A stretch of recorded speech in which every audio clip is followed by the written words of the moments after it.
Hello viewers, இன்னைக்கு நம்ம இயக்குனர் இமயம் பாரதிராஜா அவர்களோட முழுமையான வாழ்க்கை கதையை பற்றி தான் பார்க்க போகிறோம். அவர் ஒரு தமிழ் சினிமாவோட உச்சநட்ச எல்லா நடிகர்களையும் உருவாக்கினவங்களே அவர் தான். அவர் 1941 ஜூலை 17ஆம் தேதி தேனி மாவட்டத்தில் இருக்கிற அல்லிநகரம் அப்படிங்கிற ஒரு கிராமத்தில் பிறக்கிறாரு. அவர் சின்ன வயதிலிருந்தே அவருக்கு நடிக்கணும், கதை எழுதணும் அப்படிங்கிறதுல நிறைய ஆர்வம் இருந்தது. ஆனால் கிராமத்தில் இருந்து சென்னை ஒருத்தர் இவ்வளோ பெரிய ஆள் ஆவாங்க அப்படின்னு அவங்க கிராமத்தில் இருக்கிறவங்க ஒருத்தங்க கூட நினச்சும் பார்க்கல. அவருக்கு அது பெரிய கனவாகவே மட்டும்தான் இருந்தது. கவர்மெண்ட் ஆஃபீஸில் கூட வேலை பார்த்தார் அவர் கொஞ்ச நாளைக்கு. ஆனால் மனசுக்குள்ளே இருந்தது ஃபுல்லாக பார்த்தீங்கன்னா சினிமா கனவு மட்டும்தான் இருந்துச்சு.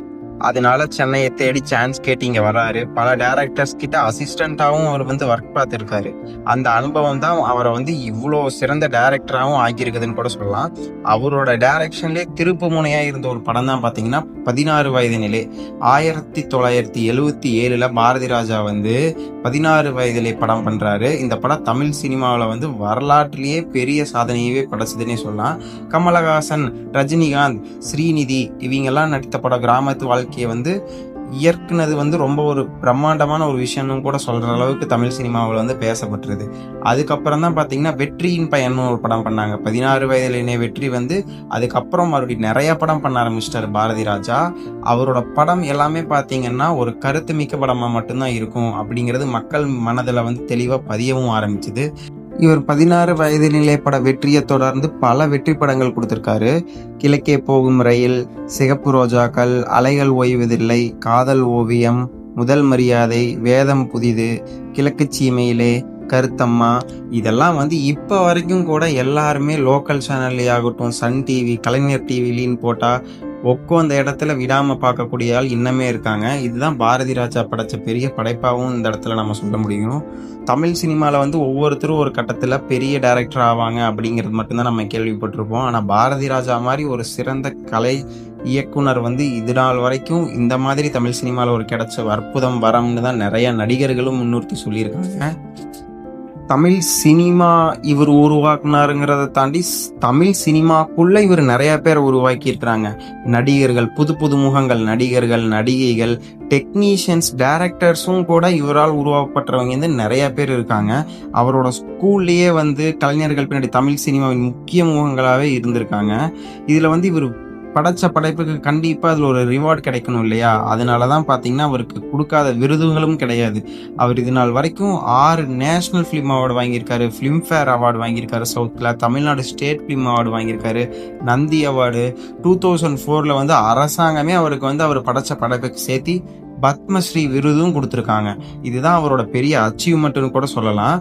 சினிமாவில் பார்த்தீங்கன்னா பின்னாடி மட்டும் இல்லாமல் பாரதி ராஜா ஒரு சிறந்த நடிகராகவுமே திகழ்ந்திருக்காரு. எப்படி சொல்றதுன்னா, டைரக்ஷன் மட்டும் பார்க்காம இப்போ இருக்கிற நடிகர்கள்லாம் படமும் நடிக்கிறாங்க இல்லையா? இதை நம்ம பாரதி ராஜா ஐயா முன்னாடியே பண்ணிட்டாங்க. ஆயுத எழுத்து, பாண்டிய நாடு, திருச்சிற்றம்பலம் எல்லாம் இப்பவும் கூட நம்ம இருக்கிற யங்ஸ்டர்ஸுக்கும் கூட பாரதி ராஜானா யாரு அப்படிங்கிற அளவுக்கு எடுத்து காட்டுற மாதிரி ஒரு நடிகராக திகழ்ந்திருக்கிறாரு. அதில் அவர் நடிப்பும் பார்த்தீங்கன்னா அற்புதமாக இருக்குங்கிறது எல்லாருக்குமே தெரிஞ்ச ஒரு விஷயம் தான். அவரோட சன்னோட மறைவுக்கு பின்னாடி தான் அவர் உடல்நிலையும் ரொம்பவே மனம் அளந்து போயிட்டாரு. மனோஜ் பாரதி ராஜா எல்லாருக்கும் தெரியும் நினைக்கிறேன். பயங்கர ஃபேமஸான சாங் திருப்பாச்சி அருவாலா சாங் இருக்கும்ல, அதில் வர்றவர் தான். ஆனால் பாரதி ராஜாவோட சன் தான் இவர் அப்படிங்கிறதே நிறைய பேர்த்துக்கு 1 வருஷத்துக்கு முன்னாடி தான் தெரியும். ஆனால் அந்த மறைவுக்கு பின்னாடி தான் பாரதி ராஜா பெரிய இழப்பை இழந்த மாதிரி ஆயிட்டாரு. அவர் தமிழ் சினிமாவில் ஸ்டூடியோலேருந்து ஒரு கிராமத்திலிருந்து வந்த ஒரு பையன் மக்கள் உண்மையான மக்கள்கிட்ட என்ன நடக்குது அப்படிங்கிறத மட்டுமே தான் திரையில காட்டணும்னு நினச்சி காதல், பாசம், சமூக நீதி, கிராமத்து பண்பாடு இந்த மாதிரி எல்லா விஷயத்தையுமே தெள்ள தெளிவாக ஸ்க்ரீன் பிளே அப்படிங்கிற ஒரு விஷயத்தில் ஒரு துளி கூட காம்ப்ரமைஸ் பண்ணாமல் ஒரு நல்ல டைரக்டராக திகழ்ந்தவர் தான் நம்ம பாரதி ராஜா. ஒரு சின்ன கிராமத்திலிருந்து வந்த பையன் இவ்வளோ பெரிய அச்சீவ்மெண்ட் பண்ணியிருக்கான் அப்படிங்கிறது பெரிய விஷயமா தான் இப்போ வரைக்கும் நம்ம தமிழ் சினிமாவில் பார்க்கப்படுது. எங்கிருந்து வந்தோம் என்பதெல்லாம் முக்கியம் இல்லை, எங்கே நம்ம சரியான இடத்த பிடிச்சி சாதிக்கிறோம் அப்படிங்கிறது தான் முக்கியம் அப்படிங்கிறதுக்கு பயங்கர ஒரு எல்லாத்துக்கும் இருக்கிற இன்ஸ்பிரேஷனாக இருந்தவர் தான் பாரதி ராஜா அவர்கள். அவர் இப்போ வரைக்குமே தமிழ் சினிமாவில் அவங்க கூட ஒர்க் பண்ண ஆர்டிஸ்ட்ஸு, ஆக்டர்ஸ், டெக்னீஷியன்ஸ் அவர் எல்லாமே சொல்கிறது பார்த்தீங்கன்னா பாரதி ராஜா மாதிரி ஒரு டைரக்டர். ஏன்னா அவங்க அறிமுகப்படுத்தின ஆட்களே அத்தனை பேர் இருக்காங்க. நடிகைகள், நடிகர்கள், டெக்னீஷியன்ஸு எல்லாருமே பார்த்தீங்கன்னா நிறைய இருக்காங்க. அவங்களோட வாழ்க்கை இப்போ நல்லா இருக்கு அப்படின்னா அதுக்கு காரணம் வந்து பாரதிராஜா ஐயா தான் அப்படின்னு இப்போ வரைக்கும் சொல்லக்கூடிய ஆட்களும் நிறைய இருக்காங்க. இன்னைக்கு நம்ம இவ்வளோ பெருமை பெற்ற பாரதிராஜா ஐயா வந்து தவறிட்டாங்க. நம்ம சேனல் சார்பாக ஆழ்ந்த இரங்கலை தெரிவிச்சுக்கலாம். நம்ம சப்ஸ்கிரைபர் சார்பாகவும் ஆழ்ந்த இரங்கலை தெரிவிச்சுக்கலாம். இவர் வந்து இருந்தார், பிறந்தார், சென்றார் அப்படிங்கிற கான்செப்ட்ல இல்லாம நிறைய சாதிச்சுட்டு நிறைய விருதுகள் வாங்கி மக்கள் மனசுலையும் நிறைய இடம் பிடிச்சி நிறைய பெரிய வாழ்க்கையை வாழ்ந்துட்டு தான் இந்த மனுஷன் போயிருக்காரு. அப்படிங்கிற ஒரு வாழ்க்கையை தான் வாழ்ந்திருக்காரு. இவருக்கு ஒரு நம்ம குவாட்ஸ் மாதிரி சொல்லணும் அப்படின்னா, இயக்குனர் இமயம் பாரதிராஜா வந்து ஒரு யுகத்தோட முடிவு.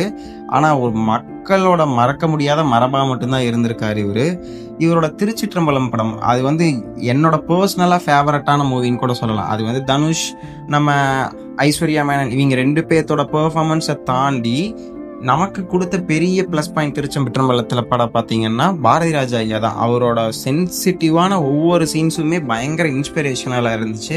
அவர் அந்த வயசுலேயும் கூட அவ்வளோ என்டர்டைன்மெண்ட் காமெடி நமக்கு கொடுத்துருக்காரு. அவர் ஒவ்வொரு வயசுலையும் ஒவ்வொன்று கொடுத்துருக்காரு. டைரக்ஷன் கொடுத்துருக்காரு, பல மக்களுக்கு வாழ்க்கை கொடுத்துருக்காரு, படம் நடிக்கிறதுக்கு எப்படின்னு சொல்லி கொடுத்துருக்காரு. இந்த மாதிரி எல்லாத்தையும் தாண்டி இந்த கடைசியாக எல்லா மனசுலையும் போய் ரீச் ஆன, இப்போ இருக்கிற இளைஞர்கள் மனசுலையும் ரீச் ஆன பாரதிராஜா ஐயாவோட ஹியூமர் சென்ஸ், அவரோட ஹியூமர் சென்ஸும் கூட நல்லா ஒர்க் அவுட் ஆகுது அப்படின்னு காமிச்சிருக்கிறது வந்து நம்ம திருச்சிற்றம்பலம் படத்துல.